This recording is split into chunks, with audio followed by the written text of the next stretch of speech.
Hello everyone, this is Preeti Saini and I am going to teach you physics। और आज हम एक नई सीरीज़ स्टार्ट करने वाले हैं और इस सीरीज़ में हम 12th की फिज़िक्स के सभी टॉपिक्स को कवर करेंगे और साथ में न्यूमेरिकल्स भी करने वाले हैं। तो स्टार्ट करते हैं 12th की फिज़िक्स के फर्स्ट यूनिट के फर्स्ट चैप्टर से। यूनिट है इलेक्ट्रोस्टैटिक्स।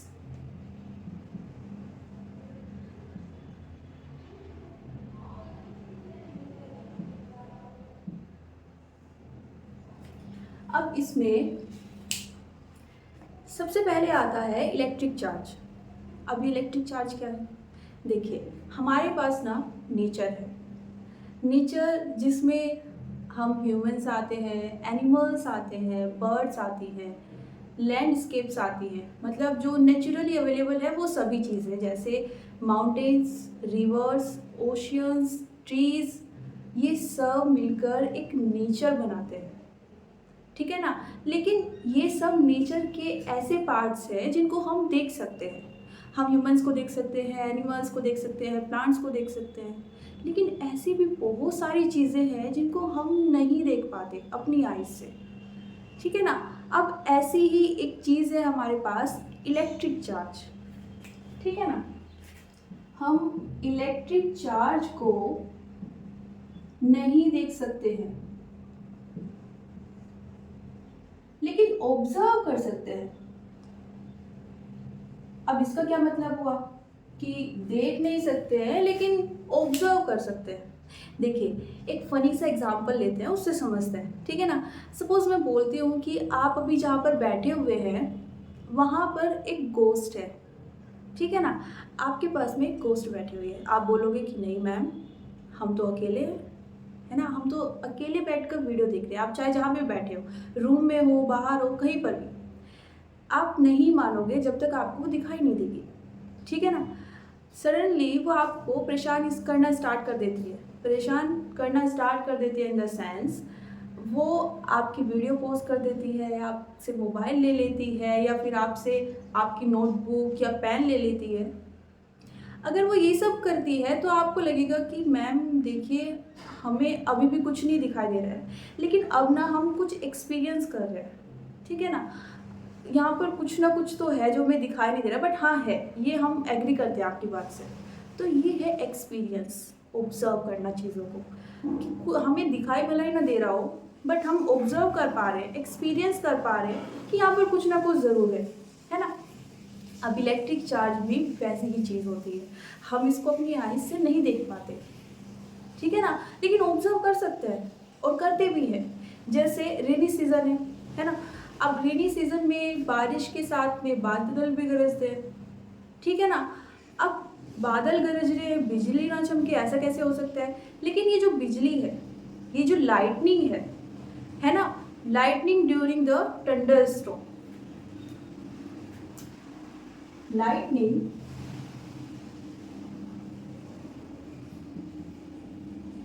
during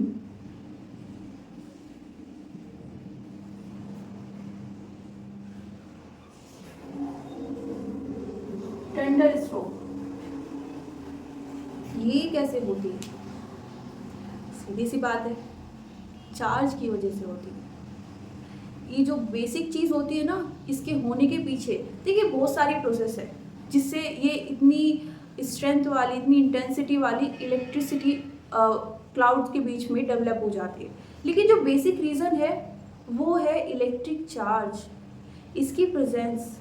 यही बेसिक चीज़ है जिसकी वजह से इलेक्ट्रिसिटी बनती है। कहाँ पर? क्लाउड्स के बीच में, ठीक है ना। ये एक नेचुरल फिनोमिना है जिसको हम ऑब्जर्व कर सकते हैं और कहीं पर भी ऑब्जर्व कर सकते हैं, है ना। दूसरी चीज़ आती है, हम विंटर्स में गर्म कपड़े पहनते हैं, वूलन क्लोथ्स, है ना। अब ये जो वूलन क्लोथ्स होते हैं, हम सभी ने, आपने सभी ने ऑब्जर्व किया होगा, कभी कभी ऐसा होता है कि हम जब उनको टच करते हैं, है ना, कहीं पर वूलन क्लोथ रखा हुआ है या हमने पहना हुआ है, हम उसको रिमूव करते हैं तो सडनली एक शॉक लगता है ना, एक झटका सा फील होता है, एक शॉक लगता है, थोड़ी वाइब्रेशन होती है और वो इतनी स्ट्रॉन्ग होती है कि उसके बाद में हम उसको टच करने से पहले सोचते हैं इस बार तो नहीं होगा ना, ये कभी ना कभी आप सबके साथ में हुआ होगा, और इसके पीछे का रीज़न भी इलेक्ट्रिक चार्ज ही होता है। ठीक है ना? तो हमारे पास दो ऑब्जर्वेशंस आ गए है ना। पहला है लाइटनिंग और दूसरा है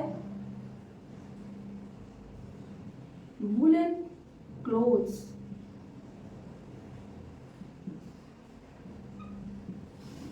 इन विंटर्स। ठीक है ना। ये दोनों ऐसी चीज़ें हैं, ऐसे ऑब्जर्वेशंस हैं जो हम सब कर सकते हैं, इजीली कर सकते हैं, और इसमें इनके पीछे का जो बेसिक रीज़न है वो है इलेक्ट्रिक चार्ज। तो अभी तक हमें इतना पता है कि देखिए, इलेक्ट्रिक चार्ज कोई ऐसी चीज़ है जिसको हम देख तो नहीं सकते, बट हाँ ऑब्जर्व कर सकते हैं। ठीक है ना। अब इलेक्ट्रोस्टैटिक्स क्या होती है? यही तो होती है फिजिक्स की ऐसी ब्रांच जिसमें हम चार्ज को स्टडी करते हैं, और वो चार्ज भी कैसा होना चाहिए? रेस्ट पर। जब हम किसी ऐसे चार्ज को स्टडी करते हैं जो रेस्ट पर है, तो जो हमें ऑब्जर्वेशंस मिलते हैं हम उसको एक ब्रांच के अंदर रख रहे हैं, है ना, और उस ब्रांच को क्या बोल रहे हैं? इलेक्ट्रोस्टैटिक्स। ठीक है ना। तो what is electrostatics?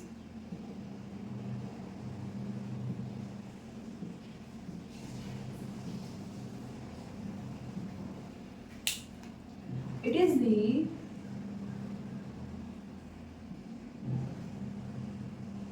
study of electric charge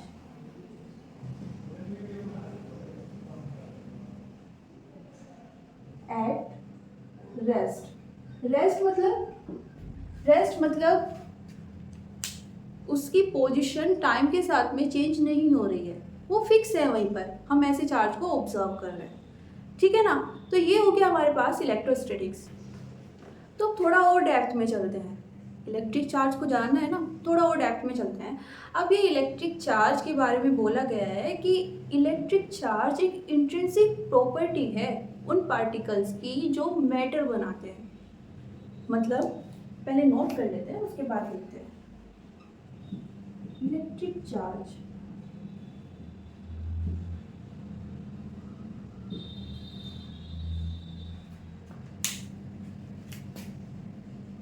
it is an intrinsic property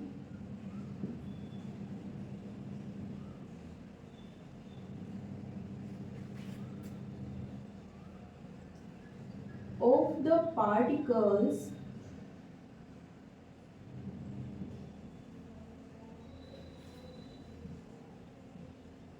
that make up matter। अब ये इंट्रिंसिक प्रॉपर्टी क्या होती है? हम किन पार्टिकल्स के बारे में बात कर रहे हैं, और ये मैटर, हम इससे क्या बताना चाहते हैं? वन बाय वन समझते हैं। देखिए, इंट्रिंसिक प्रॉपर्टी क्या होती है?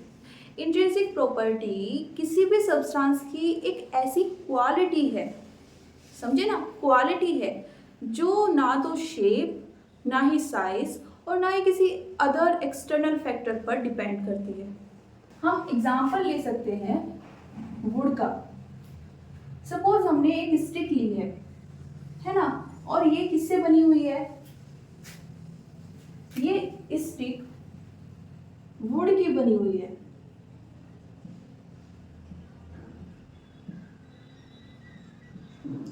अब ये जो वुड स्टिक है, इसके पास एक क्वालिटी होती है कि ये ना जो चार्ज होता है या फिर इलेक्ट्रिसिटी होती है उसको फ्लो नहीं होने देती, अपने से रेजिस्ट करती है। ठीक है ना।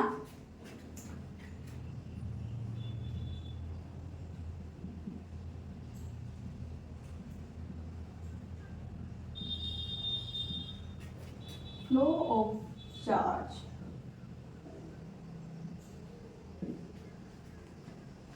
और ये इसकी एक ऐसी प्रॉपर्टी है जो हमेशा वर्क करती है। मतलब आप कोई भी शेप लो, कोई भी साइज लो, अगर वुड है तो वो ये प्रॉपर्टी शो करेगी ही। और साथ में ये किसी एक्सटर्नल फैक्टर पर भी डिपेंड नहीं करेगी। ऐसा नहीं है कि टेम्परेचर इतना होना चाहिए, प्रेशर इतना होना चाहिए तो ही ऐसा होगा, ये हमेशा होगा। तो ये तो सारी वही क्वालिटीज हो गई जो हमने बोली है कि इंट्रिंसिक प्रॉपर्टी में होनी चाहिए।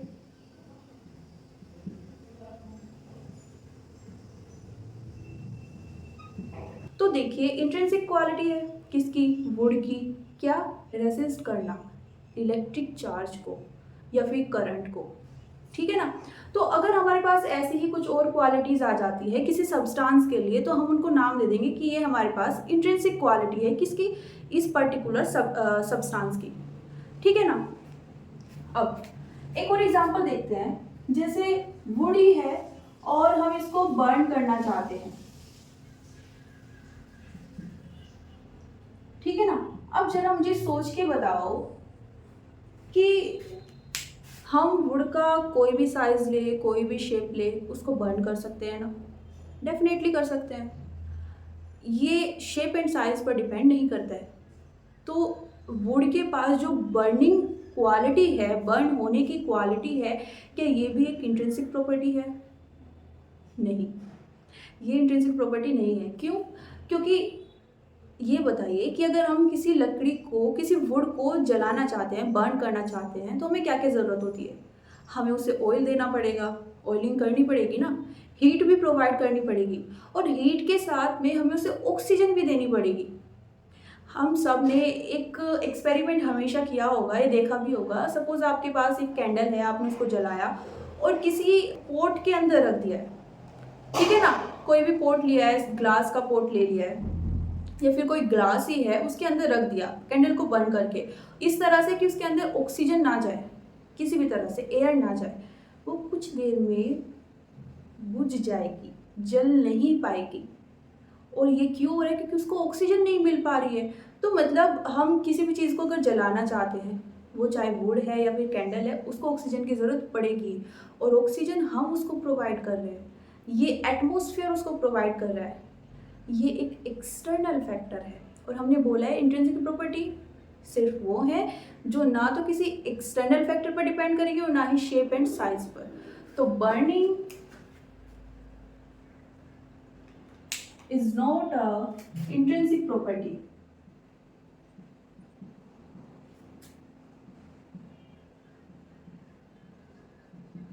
Is not an intrinsic property of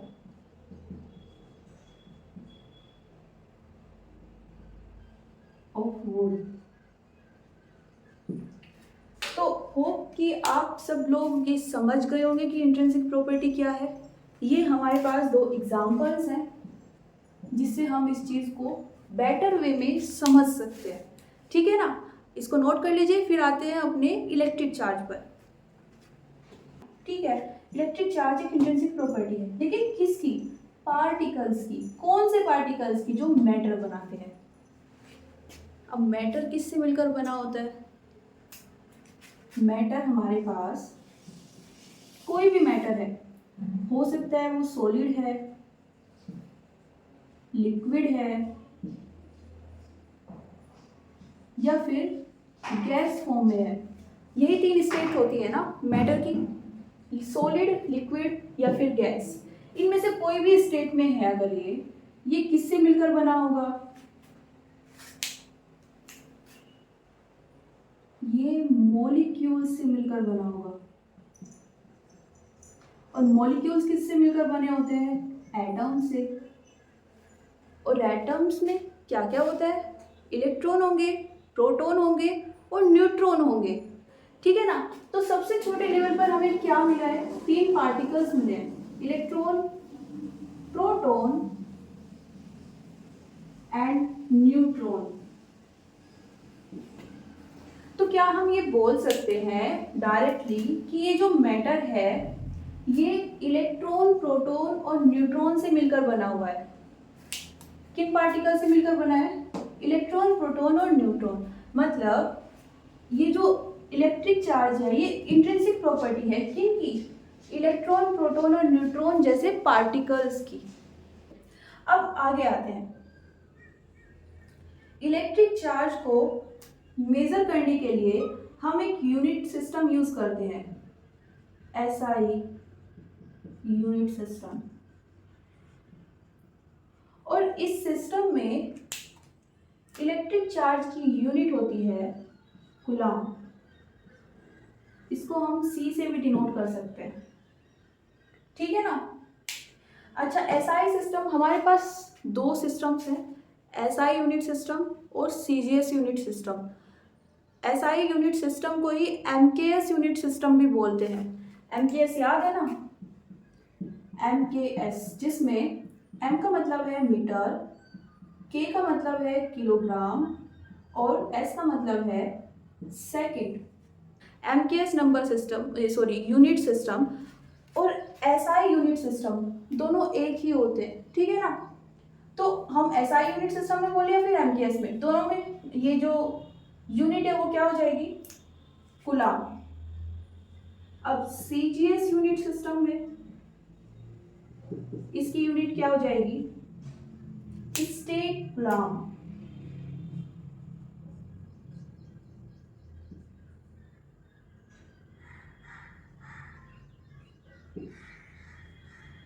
तो इलेक्ट्रिक चार्ज क्या है, इलेक्ट्रोस्टैटिक्स क्या होती है, ये हम देख चुके हैं, बहुत अच्छे से पढ़ चुके हैं विद एग्जांपल, ठीक है ना। हमने देख लिया है कि इलेक्ट्रिक चार्ज को किस यूनिट सिस्टम में मेजर करते हैं, ठीक है ना। अब आते हैं इसकी कुछ प्रॉपर्टीज पर। इलेक्ट्रिक चार्ज टू टाइप्स का होता है।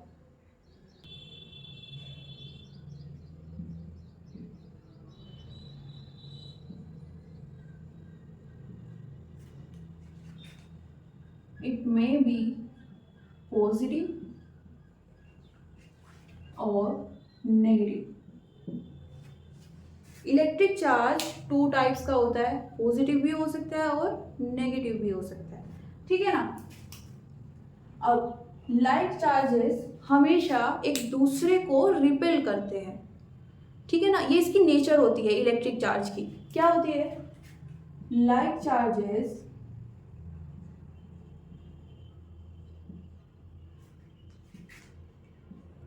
Repel to each other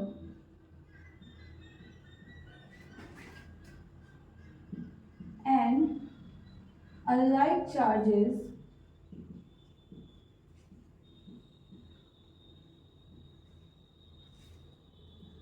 attract to each other।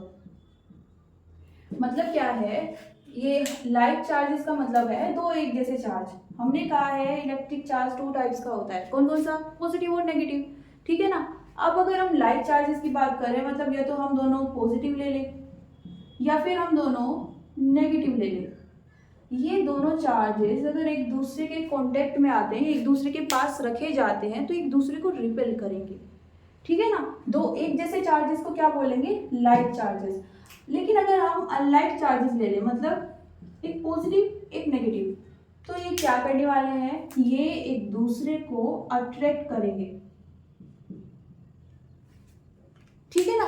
ये इलेक्ट्रिक चार्ज की नेचर होती है, ठीक है ना। नेक्स्ट, ये इलेक्ट्रिक चार्ज किसी तरह से मास से कनेक्ट है क्या, देखिए electric charge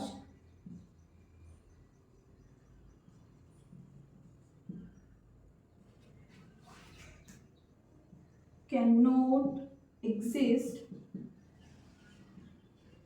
without mass because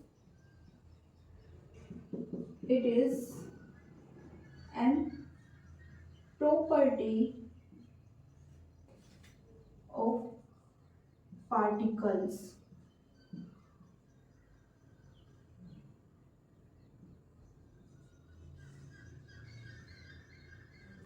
and every particle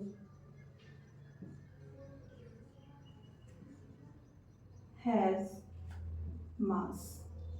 हो सकता है ये मास छोटा हो, नेग्लिजिबल हो, लेकिन मास तो होगा। पार्टिकल है तो उसके पास मास होगा। इसलिए अगर हम बात कर रहे हैं कि इलेक्ट्रिक चार्ज की, कि ये एग्जिस्ट करेगा कि नहीं, तो ये अगर मास नहीं है तो इलेक्ट्रिक चार्ज एग्जिस्ट नहीं करेगा। ज़रा सोच के देखिए, क्या कोई ऐसा पार्टिकल है जिसके पास मास ना हो लेकिन चार्ज हो ही नहीं सकता है, बिकॉज मास होगा। अगर उसके पास चार्ज है मतलब उसके पास पार्टिकल्स हैं, इलेक्ट्रॉन, प्रोटॉन, न्यूट्रॉन, है ना। और इन पार्टिकल्स के पास भी अपना मास होता है। इलेक्ट्रॉन, प्रोटॉन और न्यूट्रॉन, इनका मास बहुत ज़्यादा कम होता है। इलेक्ट्रॉन का मास होता है 10⁻31 kg और का। 10⁻31 ये इलेक्ट्रॉन का मास होता है। कितना कम है, लेकिन मास तो है, ऐसा तो नहीं बोल सकते कि नहीं है। इसीलिए बोल रहे हैं कि इलेक्ट्रिक चार्ज, ऐसा पॉसिबल नहीं हो सकता कि इलेक्ट्रिक चार्ज है और मास नहीं है। मास डेफिनेटली होगा। इनफैक्ट इलेक्ट्रिक चार्ज खुद ये प्रूफ कर रहा है कि मास एग्जिस्ट करता है। लेकिन ऐसा पॉसिबल है क्या कि मास है लेकिन चार्ज नहीं है? ऑफ कोर्स ऐसा है। मास can be exist without charge. ऐसा हो सकता है, कुछ ऐसे पार्टिकल्स हो सकते हैं जैसे न्यूट्रॉन होता है ना। फॉर एग्जाम्पल हमारे पास न्यूट्रॉन है और ये न्यूट्रल होता है, मतलब इसके पास कोई चार्ज नहीं होता, ना ये नेगेटिव होता है ना ही पॉजिटिव होता है। कोई चार्ज नहीं होता है, जीरो चार्ज होता है, लेकिन मास तो होता है। इस पॉइंट को भी नोट कर लीजिए। वैल्यू ऑफ चार्ज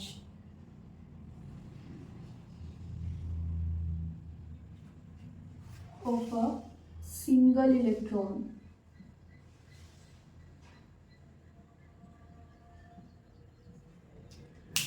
ये होती है 1.6 इंटू 10⁻⁻⁹ और मेजर किस में करते हैं? कूलम्ब में। अगर हम इलेक्ट्रॉन ले रहे हैं, इलेक्ट्रॉन के पास में कितना चार्ज होता है? नेगेटिव लगाते हैं ना हम ऊपर, मतलब एक नेगेटिव चार्ज है ना। तो उसकी वैल्यू कितनी हो जाएगी? 1.6 इंटू 10⁻⁻⁹। अब चूंकि ये नेगेटिव है तो हम क्या लिख देंगे इसके लिए? -1.6 इंटू 10⁻⁻⁹ कूलम्ब। सेम अगर हम प्रोटॉन की बात करें, इसके पास क्या होता है? 1 पॉजिटिव होता है, 1 पॉजिटिव चार्ज, ठीक है ना। तो एक सिंगल चार्ज है ना, तो इसकी वैल्यू कितनी हो जाएगी? 1.6 इंटू 10⁻⁻⁹ कूलम्ब। लेकिन पॉजिटिव है तो पॉजिटिव लगा देंगे। कहने का मतलब ये है, एक सिंगल इलेक्ट्रॉन के पास में जो चार्ज होता है, जो कि एक सिंगल चार्ज होता है, ठीक है ना, उसकी वैल्यू कितनी होती है? 1.6 into 10⁻⁻⁹ coulomb.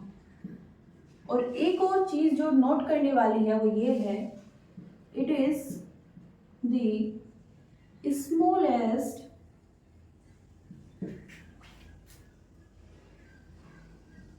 possible charge which is available in independent form।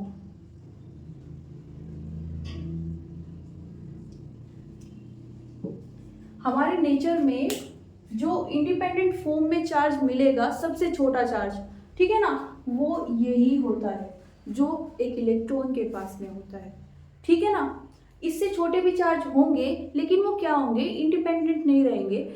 वो अपनी जैसे या फिर किसी और चार्ज के साथ में मिलकर एक बड़ा चार्ज बना लेंगे। नेट चार्ज उनका इंक्रीज हो जाएगा, ये तो इसके इक्वल हो जाएगा या फिर इससे बढ़ जाएगा, लेकिन इससे छोटा एग्जिस्ट नहीं करेगा इंडिपेंडेंट फॉर्म में, ठीक है ना। तो this is a smallest possible charge in independent form in the nature, ठीक है ना। अब नेक्स्ट एक प्रॉपर्टी आती है चार्ज की, additive property.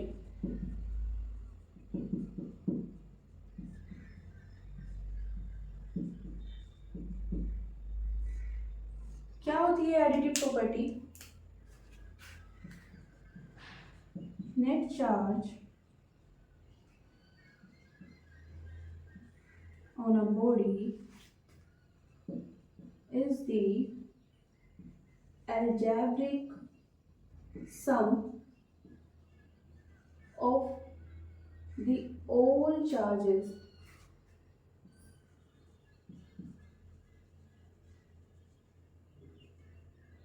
on the body। मतलब देखो, चार्जेस को हम ऐड कर सकते हैं सिंपली, जैसे हम मैथमेटिक्स में एडिशन करते हैं वैसे ही चार्जेस के पास प्रॉपर्टी होती है एडिटिव प्रॉपर्टी। फॉर एग्जांपल, ये हमारे पास एक स्फीयर है, ठीक है ना, और इसमें हमारे पास कुछ चार्जेस हैं,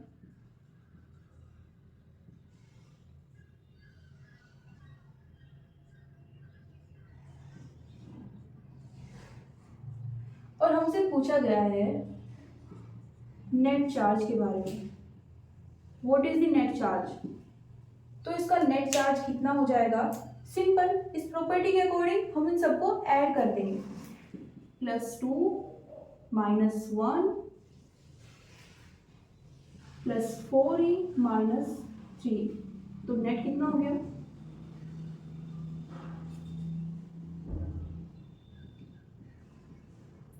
2 इलेक्ट्रॉन्स हैं इसके पास, नेट चार्ज कितना है 2e।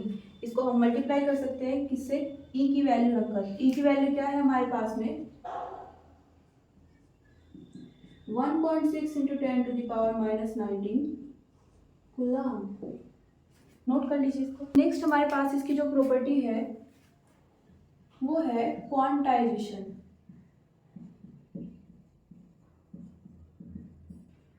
ऑफ चार्ज, और यही सीधा सीधा क्वेश्चन पूछ लिया जाता है कि चार्ज के पास एक प्रॉपर्टी होती है क्वांटाइजेशन, और इसको एक्सप्लेन करो, इसका मतलब क्या है, ठीक है ना। तो what is the quantization of charge,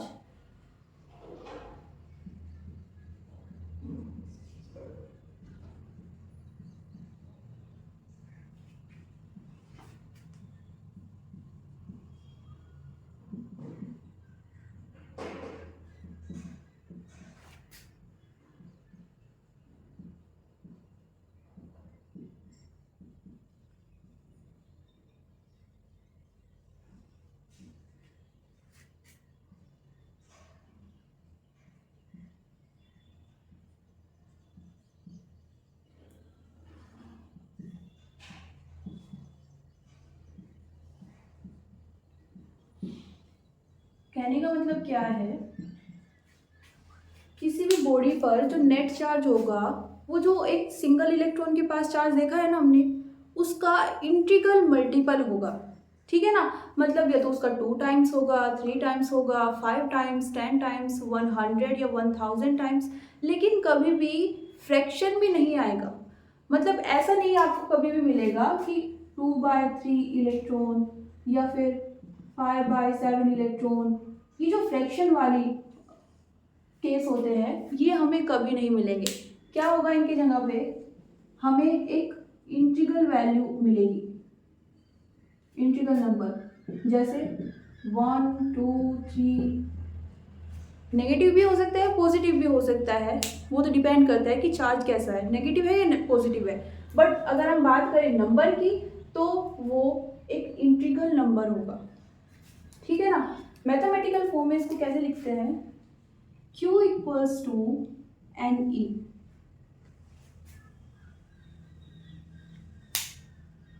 ठीक है ना, where Q = net charge on the body equals to 1.6 × 10⁻⁻19 coulomb. ये क्या है, charge of a single electron. अच्छा, एन यहाँ पर क्या है, नंबर ऑफ electrons.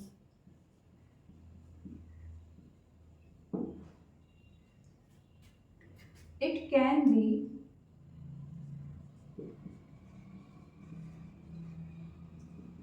पॉजिटिव और नेगेटिव, ठीक है ना।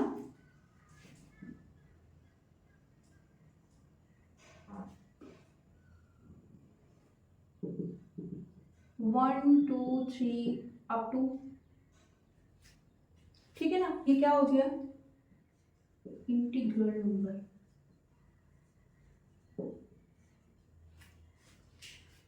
अब ये जो एक्सप्लेनेशन पूछी जाती है इसको हम ऐसे एक्सप्लेन कर सकते हैं कि जब कोई बॉडी किसी दूसरी बॉडी को चार्ज ट्रांसफर करती है, ठीक है ना, किसी भी तरह से अगर वो बॉडी चार्ज को ट्रांसफर कर रही है तो कभी भी फ्रैक्शन में चार्ज को ट्रांसफर नहीं करेगी। वो ऐसा नहीं बोलेगी कि हाफ तू ले ले हाफ मैं रख लेती हूँ, मेरे पास एक ही इलेक्ट्रॉन है हाफ तू ले ले, ऐसा नहीं होगा।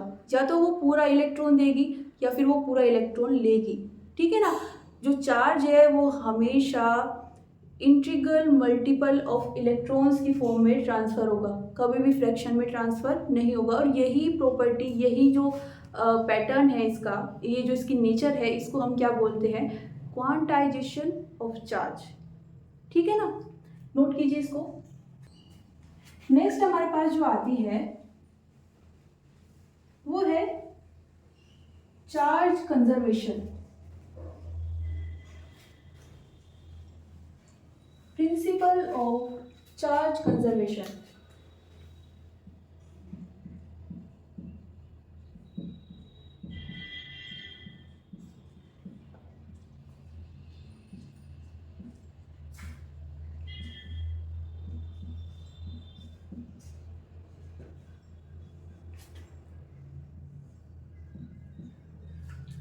क्या है ये principal?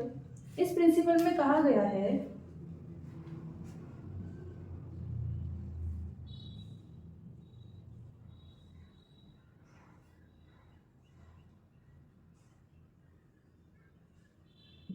in an isolated system charge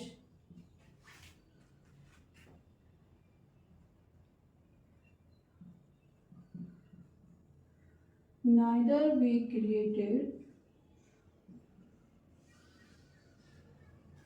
nor destroyed। मतलब किसी आइसोलेटेड सिस्टम के पास जो चार्ज है उसको ना तो हम उससे ज़्यादा क्रिएट कर सकते हैं और ना ही उसको डिस्ट्रॉय कर सकते हैं, ठीक है ना।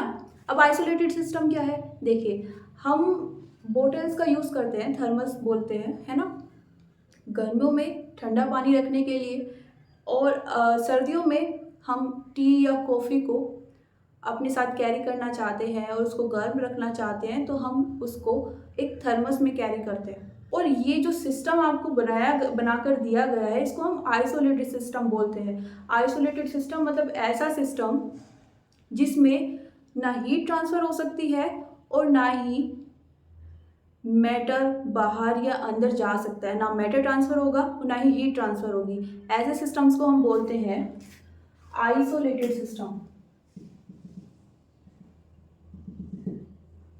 सपोज ये एक हमारे पास आइसोलेटेड सिस्टम है,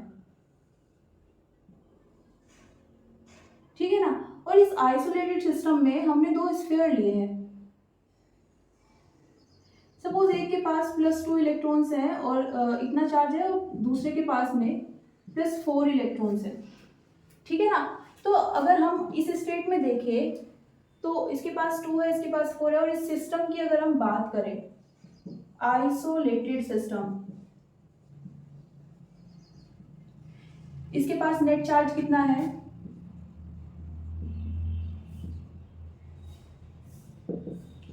+2 +4 इलेक्ट्रॉन इक्वल्स टू +6 इलेक्ट्रॉन, ठीक है ना। एक ये वाली सिचुएशन हो गई।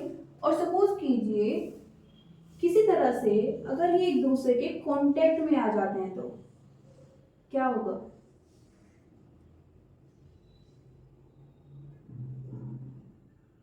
ये एक दूसरे के कांटेक्ट में आ जाते हैं अब कांटेक्ट में आने से क्या होगा, ये वैसे ही बिहेव करेंगे जैसे वाटर करता है। सपोज आपके पास दो वाटर टैंक है, ठीक है ना, उनमें से एक को आपने पूरी तरह से फिल कर दिया है वाटर से और दूसरा खाली है। अब आप उनको एक दूसरे से कनेक्ट कर देते हैं किसी पाइप के थ्रू, है ना। अब क्या होगा, हम सब जानते हैं क्या होगा, जो वाटर है वो जो कंप्लीटली फिल है वाटर टैंक, उससे जो खाली है उसमें जाना स्टार्ट हो जाएगा। और ये प्रोसेस कब तक चलती रहेगी, जब तक दोनों का लेवल इक्वल नहीं हो जाता है, ठीक है ना। द मोमेंट ये लेवल इक्वल होगा ये प्रोसेस रुक जाएगी।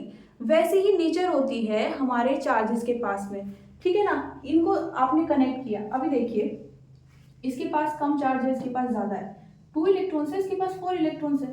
अब ये क्या करेगा, ये इसको ट्रांसफर करेगा। और कब तक ट्रांसफर करेगा, जब तक इसके पास में, दोनों के पास में सेम चार्ज नहीं बच जाता, ठीक है ना। अब ये एक आइसोलेटेड सिस्टम है, तो बाहर से तो एयर वगैरह कुछ मॉलिक्यूल्स कोई चार्ज पार्टिकल आ नहीं सकता है, और ना ही अंदर से बाहर जा सकता है, ठीक है ना। अब देखिए पहले इसके पास चार्ज था 2, अब ये आ गया है +3, तो क्या ये हमने क्रिएट किया है। इसके पास +4 था और अब रह गया है +3, क्या हमने इसको डिस्ट्रॉय किया है, डेफिनेटली नहीं।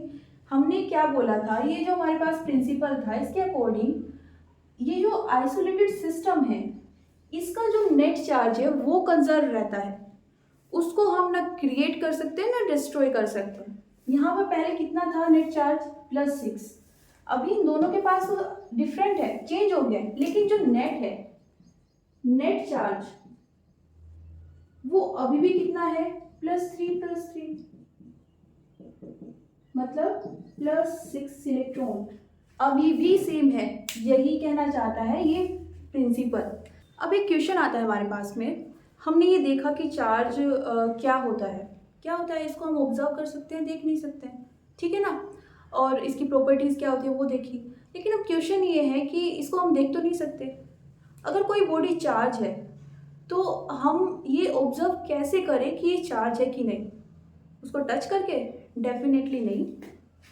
इसके लिए कुछ इंस्ट्रूमेंट बनाए गए हैं, ठीक है ना। और ऐसा ही हमारे पास में एक इंस्ट्रूमेंट है गोल्ड लीफ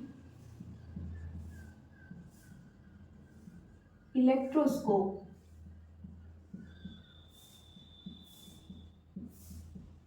अब इसमें होता क्या है, हम एक कंटेनर लेते हैं, ये कंटेनर बना होना चाहिए इंसुलेटेड मेटल का,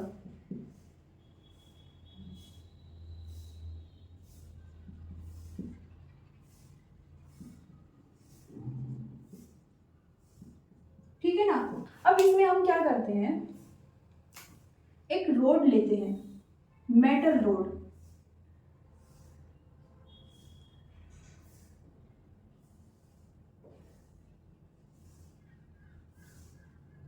और इसको यहां पर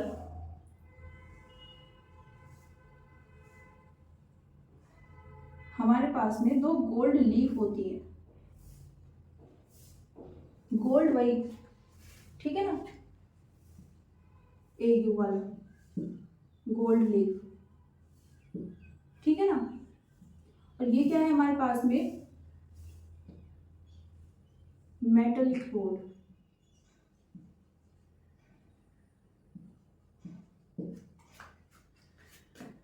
इसको हम कनेक्ट करके रखते हैं एक नोब से,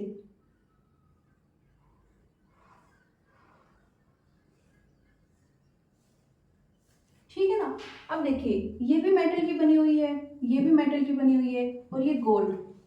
अब अगर हम यहाँ पर एक चार्ज रोड लेके आए, सपोज ये पॉजिटिवली चार्ज है, और हम इसको इस गोल्ड लीफ से कनेक्ट कर दें, तो क्या होगा, ये मेटल की है और इसके पास चार्ज है, तो ये जो चार्ज है ये ट्रेवल करने लगेगा यहाँ से यहाँ तक, इससे होते हुए ये इन लीफ पर आ जाएगा, ठीक है ना। अब इससे क्या होगा, ये दोनों पॉजिटिवली चार्ज हो गई है, दो लीफ रखी हुई है एक ट्रायंगल ऐसे बनाते हुए, ठीक है ना। दोनों पॉजिटिवली चार्ज हो गई हैं, किसकी वजह से? इस चार्ज रॉड की वजह से।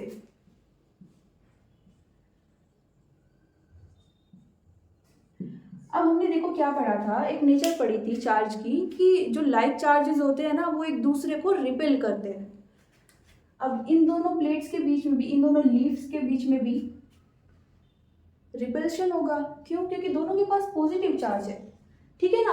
और एज अ रिजल्ट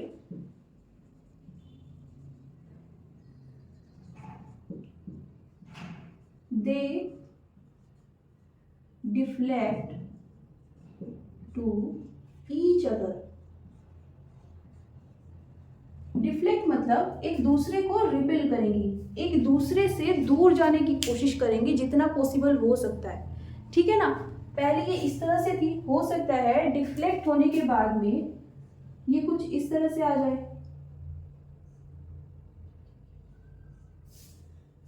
है ना। ऐसे में ये एक दूसरे से एकदम 180 डिग्री पर चली गई हैं।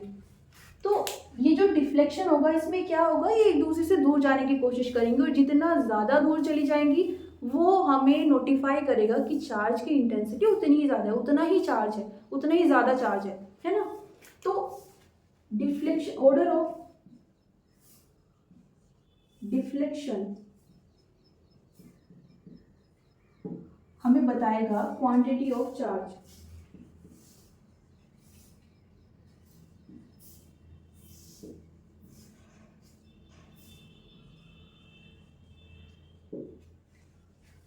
ठीक है ना, ऑर्डर या फिर डिग्री। जितना ज्यादा ये डिफ्लेक्ट होगा चार्ज उतना ही ज्यादा है, ठीक है ना। ये एक स्टेट है, ज्यादा चार्ज हुआ तो हो सकता है एकदम 180 डिग्री पर आ जाए एक दूसरे से, है ना। हो सकता है कि ज्यादा नहीं, बस इतना दूर जाए, पहले से थोड़ा ज्यादा चली जाए, ठीक है ना। कोई भी सिचुएशन हो सकती है। अब ये जो पूरा इंस्ट्रूमेंट है, ठीक है ना, इसको हम क्या बोलते हैं? इलेक्ट्रोस्कोप। इसको हम यूज क्यों करते हैं? टू डिटेक्ट इलेक्ट्रिक चार्ज, ठीक है ना। गोल्ड लीफ का हम यूज करते हैं इसलिए इसको नाम दिया गया है गोल्ड लीफ इलेक्ट्रोस्कोप। एक बार नोट कीजिए इसको। अब क्वेश्चन आता है कि क्या हम किसी बॉडी को चार्ज कर सकते हैं? Ways to charge a body. तो आंसर है ऑफ कोर्स कर सकते हैं, और इसके एक या दो नहीं 3 टाइप्स हैं, 3 वेज है। पहला आता है रबिंग। इस रबिंग प्रोसेस में हम क्या करते हैं, 2 बॉडीज ले लेंगे,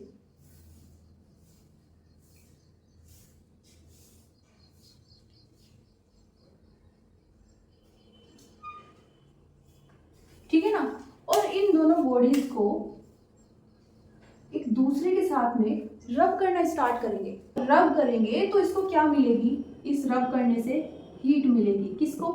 एटम्स के अंदर जो इलेक्ट्रॉन्स हैं। और हो सकता है कि हमने इतना ज़्यादा इसको रब कर दिया है, इतनी ज़्यादा हीट प्रोवाइड कर दी है कि वो इलेक्ट्रॉन्स अपनी ऑर्बिट को छोड़कर बाहर आ जाए, ठीक है ना। अब ये बाहर आएगा, सपोज एक इलेक्ट्रॉन बाहर आया है तो एक पॉजिटिव चार्ज आएगा, बाहर भी कितना आ गया है, इसके ऊपर आ गया है, ठीक है ना। इसका एक इलेक्ट्रॉन इसके पास आ गया है, क्यों? हमने उसको फ्री किया रब करके, वो फ्री हो गया, और फ्री होने के बाद वो फ्रीली मूव करना चाहेगा और वो यहाँ से इसके पास आ गया, ठीक है ना। हो सकता है कि हमने इतना ज़्यादा रब किया है कि इसके एक नहीं बहुत सारे इलेक्ट्रॉन्स इसके पास से यहाँ पर आ गए हैं, ठीक है ना। तो एज अ रिजल्ट ये क्या मिल गई हमको? नेगेटिवली चार्ज, और ये क्या हो गई है? Positively charge. लेकिन यहाँ पर पॉजिटिव साइन और यहाँ पर नेगेटिव साइन क्यों है? ऐसा क्यों हो रहा है कि ये सिर्फ दे रहा है और ये ले रहा है, ठीक है ना। तो देखिए, एक टेबल होती है, एक सीरीज है हमारे पास में, जिसमें हमने जो हमारे मैटर्स हैं, सब्सटेंस हैं, उनको इस वे में अरेंज किया है कि कुछ सब्सटेंस की नेचर होती है लेने की और कुछ की होती है देने की, तो जब हम रबिंग करते हैं हम एक ऐसा पेयर लेते हैं जिसमें एक तो होता है गिवर और एक होता है टेकर, जो सिर्फ देता है और जो सिर्फ लेता है, ठीक है ना। और क्योंकि ये अपने खुद के इलेक्ट्रॉन्स देगा, ठीक है ना, जो इलेक्ट्रॉन्स है इसके खुद के जाएंगे, इसके पास कमी हो जाएगी, ठीक है ना, इसका खुद का लॉस हो रहा है, तो इसके पास में पॉजिटिव साइन आ जाएगा, और इसके पास वो आ रहे हैं तो इसके पास में नेगेटिव साइन, ठीक है ना। तो हमने पेयर ही ऐसा लिया है कि एक देगा और दूसरा लेगा, इसीलिए एक पॉजिटिव आ रहा है और ये नेगेटिव साइन आ रहा है इसके पास में। नेक्स्ट हमारे पास आता है कनेक्टिंग। इसको कंडक्शन प्रोसेस भी बोलते हैं।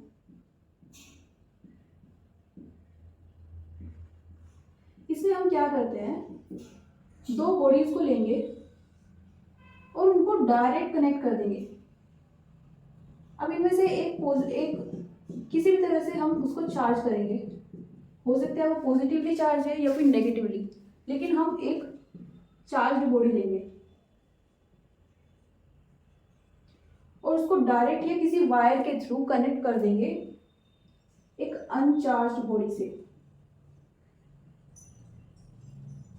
अब फिर से वही चीज आ जाती है, वाटर वाली नेचर, इसके पास चार्ज नहीं है, इसके पास काफी ज्यादा है, तो इसको देना स्टार्ट कर देगा, ठीक है ना। अच्छा देखिए यहाँ पर ये डेफिशिएंसी को शो कर रहा था, ये पॉजिटिव साइन, क्योंकि ये इलेक्ट्रॉन्स इसके पास गए, यहाँ पर इसकी कमी हो गई इलेक्ट्रॉन्स की इसके पास में, इसलिए पॉजिटिव चार्ज आया। यहाँ पर हमने इसको पॉजिटिव चार्ज दिया है, ठीक है ना। अब जब ये कनेक्ट करते हैं तो एक स्टेज आती है जहाँ पर इन दोनों के पास में इक्वल पॉजिटिव चार्ज बच जाएंगे और वहां पर आकर चार्ज ट्रांसफर होना बंद हो जाएगा, ठीक है ना, इस लेवल पर।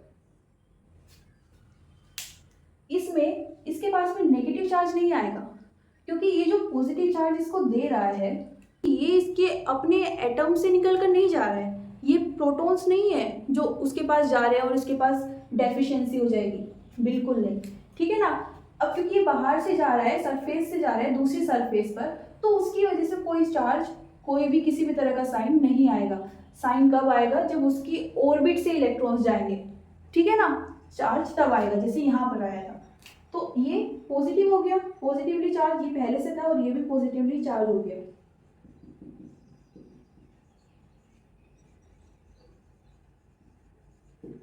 जरा नोट कीजिए एक बार इसको।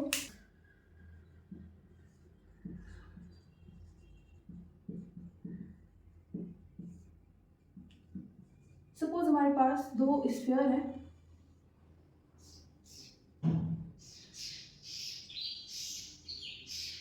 ये इनका स्टैंड है। स्टैंड हमने यहाँ पे क्यों यूज किया है, क्योंकि हम यहाँ पर मेटेलिक स्फीयर यूज करते हैं। पहले दो केसेस में हम जो बॉडी ले रहे हैं जरूरी नहीं है वो कंडक्टर हो, लेकिन इस केस में जरूरी है, ये दोनों स्फीयर कंडक्टर होने चाहिए, ठीक है ना। तो हमने मेटल स्फीयर ले लिए, है ना, क्योंकि मेटल तो हमेशा कंडक्टर होती है, ठीक है ना। और इनको हमने थोड़ा स्पेस पे रख दिया है, ठीक है ना। अब इसके पास में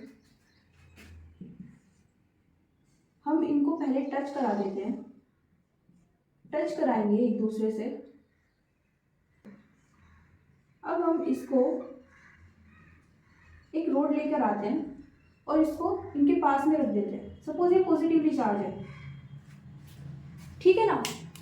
अब ये अगर पॉजिटिवली चार्ज रोड है और इसको हमने इन दोनों के पास में रखा है, अच्छा इतने पास में रखना है कि कनेक्ट ना करे, ठीक है ना, पास में हो लेकिन कनेक्ट नहीं करनी चाहिए।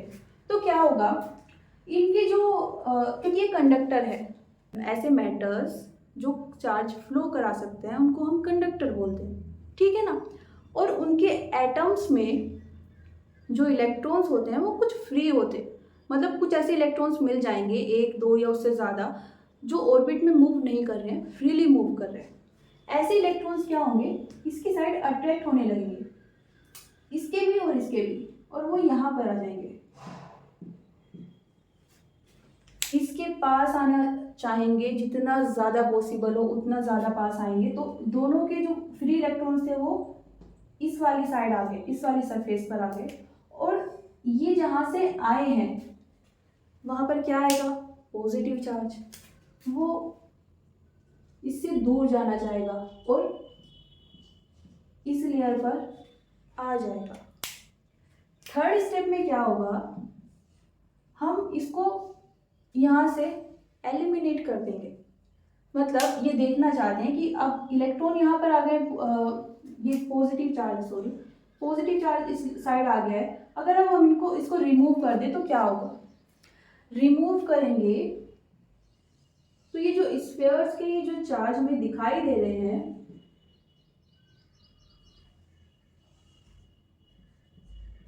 ये एक दूसरे के क्लोज आ जाएंगे। मतलब पहले तो क्या हो रहा था, ये वाले चार्जेस इनको अट्रैक्ट कर रहे थे और इसको रिपेल कर रहे थे। अब जब ये नहीं बचेगा तो ये दोनों एक दूसरे को अट्रैक्ट करने लगेंगे और एक दूसरे के क्लोज आ जाएंगे। समझे, ये एक दूसरे के क्लोज आ जाएंगे। अब एक और पॉइंट रखते हैं यहाँ पर, जिसमें हम इन दोनों को अलग कर रहे हैं। अलग इन द सेंस, इन दोनों को एक दूसरे से इतनी ज़्यादा डिस्टेंस पर रख दिया है कि इनके जो नेगेटिव और पॉजिटिव चार्ज है एक दूसरे को अट्रैक्ट या रिपेल ना कर पाए। इसमें क्या होगा, अब क्योंकि ये एक्सटर्नली कोई फोर्स नहीं है तो ये यूनिफॉर्मली चार्ज हो जाएगा। ये जो चार्ज है यूनिफॉर्मली डिस्ट्रीब्यूट हो जाएगा इनकी सरफेस के ऊपर और हमारे पास दो बॉडीज आ गई हैं, एक पॉजिटिवली चार्ज है, एक नेगेटिवली चार्ज है। तो ये सबसे इजी प्रोसेस था, ठीक है ना, जिसको हम फ्रिक्वेंटली यूज़ करते हैं। तो अभी तक इस चैप्टर में चार्ज के बारे में जितना भी था वो हमने सब पढ़ लिया है, ठीक है ना। चार्ज क्या होता है, इलेक्ट्रोस्टैटिक टर्म का क्या मतलब होता है, हम कैसे चार्ज को क्रिएट कर सकते हैं, ठीक है ना, किसी बॉडी को कैसे चार्ज कर सकते हैं, और साथ में किस तरह से हम उसको ऑब्जर्व कर सकते हैं, ठीक है ना। आज के लेक्चर में आपको अगर कोई भी प्रॉब्लम है तो आप कमेंट बॉक्स में कमेंट कर सकते हैं और नेक्स्ट वीडियो में हम चार्ज से रिलेटेड सभी क्वेश्चंस को करने वाले हैं।